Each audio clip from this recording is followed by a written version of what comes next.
Baik, di sini saya akan melanjutkan video sebelumnya, yaitu pertemuan ke 11 ini, yaitu penerapan diferensial fungsi majemuk. Di sini yang pembahasan pertama yaitu tentang permintaan marginal. Jadi apabila dua macam barang mempunyai hubungan dalam penggunaannya, maka permintaan akan masing-masing barang akan fungsional terhadap harga kedua macam barang tersebut. Dengan perkataan lain, jika barang A dan barang B mempunyai hubungan penggunaan, maka dia derivatif pertama itu dari eh, QDA, dan QDA adalah fungsi-fungsi permintaan marginal, di mana QDA itu adalah permintaan marginal akan berkenaan dengan P. Nah, untuk yang pembahasan selanjutnya itu biaya produksi gabungan.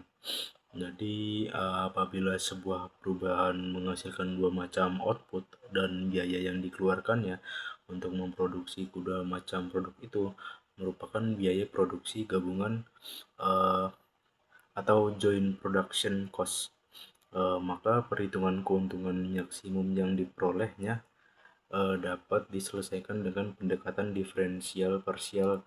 Dengan metode serupa, pendekatan ini dapat pula digunakan untuk menganalisis kasus perusahaan yang menghasilkan lebih dari dua macam produk yang biaya produksinya juga merupakan biaya produksi gabungan. Untuk yang selanjutnya itu ada keseimbangan konsumsi, merupakan suatu keadaan atau tingkat kombinasi konsumsi beberapa macam barang yang memberikan kepuasan optimum secara geometri. Keseimbangan konsumsi terjadi pada persinggungan kurva interferensi dengan garis anggaran atau disebut dengan budget line. Jadi jika pendapatan konsumen sebesar M dan harga barang X dan Y adalah P dan P per unit, maka persamaan budget line dapat dituliskan dengan M sama dengan X P X plus YPY.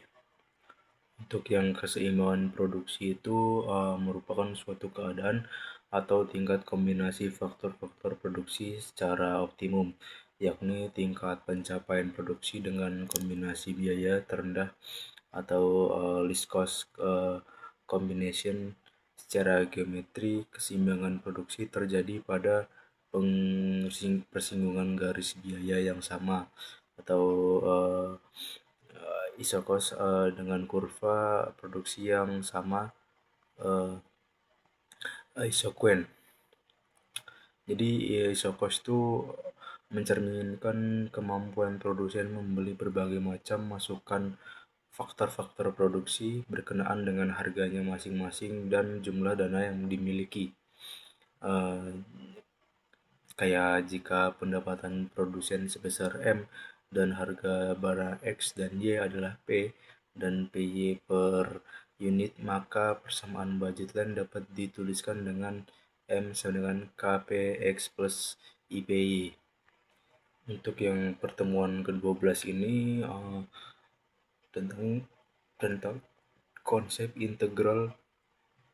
Jadi integral itu ada tiga dalam kalkulus. Yang pertama itu dalam kalkulus dikenal dua macam pengertian integral, yaitu integral tak tentu atau indefinite integral, dan integral tertentu yaitu definite integral. Yang kedua itu integral tak tentu adalah kebalikan dari diferensial. Itu suatu konsep yang berhubungan dengan proses penemuan suatu fungsi asal apabila turunan atau derivatif dari fungsinya diketahui. Tiga itu sedangkan integral tertentu itu merupakan suatu konsep yang berhubungan dengan proses pencarian luas suatu area yang batas-batas atau limit dari area tersebut sudah tertentu. Nah, untuk yang integral tertentu ini, yang pertama tuh ada mengintegralkan suatu fungsi turunan fx, berarti adalah mencari integral atau turunan antinya, yaitu fx. Selanjutnya tuh proses mengintegrasikan disebut itu integrasi. Ketiga itu bentuk umum integral dari fx itu adalah fx dx sama dengan fx plus k. Nah, untuk integrasi tertentu itu integral tertentu yaitu integral dari suatu fungsi yang nilai-nilai variabel bebasnya itu memiliki batas-batas tertentu, berbeda dengan yang integral tak tertentu.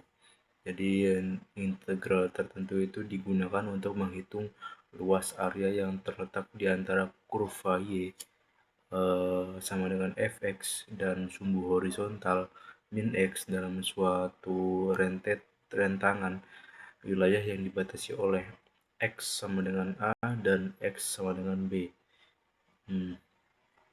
Jadi untuk bentuk umum integral tertentu itu adalah fx dx sama dengan fx sama dengan fb min fa. Untuk pertemuan ke-13 ini dengan judul penerapan integral, di sini ada fungsi biaya, ada fungsi penerimaan, surplus konsumen, surplus produsen. Untuk yang surplus produsen ini mencerminkan suatu keuntungan lebih atau surplus yang dinikmati produsen tertentu berkenaan dengan tingkat harga pasar dari barang yang ditawarkannya. Nah, itu tadi. Untuk ini ada pembahasan surplus produsen ya. Untuk kita akan melanjutkan yang pertemuan ke terakhir yaitu konsep metrik. Itu pertemuan ke-14, yaitu di sini ada pengertian matriks dan vektor. Jadi untuk matriks itu adalah kumpulan bilangan yang disajikan secara teratur dalam baris dan kolom yang membentuk persegi panjang. Ini ada unsur-unsurnya juga di dalam matriks tersebut, secara umum dilambangkan dengan notasi A, I, J, di mana I menunjukkan baris sedangkan J menunjukkan kolom. Untuk yang selanjutnya ini ada matriks yang terdiri dari M baris dan N kolom dinamakan matriks berorder MX M kali N. Untuk penjelasan vektornya yaitu bentuk matriks khusus yang hanya mempunyai satu baris atau satu kolom. Untuk yang ini selanjutnya operasi matriks dan vektor penjumlahan dan pengurangan. Jadi dua buah matriks itu hanya dapat dijumlahkan atau dikurangkan apabila keduanya berorde sama. Jadi jumlah atau selisih dua matriks A sama dengan AI, AIJ dan B sama dengan BIJ adalah matriks baru, yaitu C sama dengan CIJ yang berorde sama. Yang unsur-unsur itu merupakan penjumlahan atau selisih unsur-unsur A dan B itu tadi. Nah, untuk kaidah komutatifnya itu A plus B sama dengan B plus A. Yang kaidah asosiatifnya A plus B, A plus dan kurung B plus C sama dengan A plus B plus C. Untuk yang selanjutnya itu ada operasi perkalian. Untuk operasi perkalian matriks ini menggunakan sistem lajur baris dan kolom. Jadi bila matriks ini dikalikan dengan matriks akan menghasilkan matriks juga. Jadi bila matriks dikalikan dengan vektor, kolom akan menghasilkan vektor kolom. Itu bila vektor baris dikalikan dengan matriks maka menghasilkan vektor baris. Untuk yang transpose metrik itu adalah suatu metode operasi matriks yang merubah elemen-elemen pada baris menjadi elemen-elemen pada kolom atau sebaliknya tadi. Jadi sifat dasar transpose metrik itu adalah yang pertama sama dengan A, yang kedua A plus B sama dengan A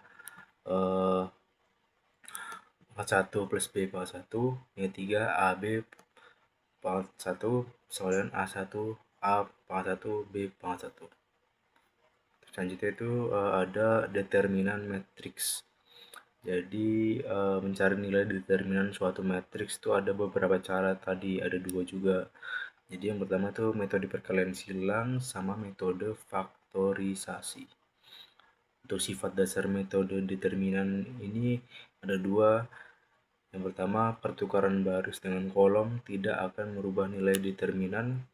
Yang kedua, pertukaran baris dengan baris tidak akan merubah nilai determinan, tetapi hanya tanda nilai bilangannya saja yang berubah. Ada metode perkalian silang, ada metode faktorisasi, ada inverse matrix. Ya, untuk yang ini untuk pertemuan ke-14 mungkin hanya itu saja. Untuk kekurangannya mohon dimaafkan. Cukup sekian. Wassalamualaikum warahmatullahi wabarakatuh.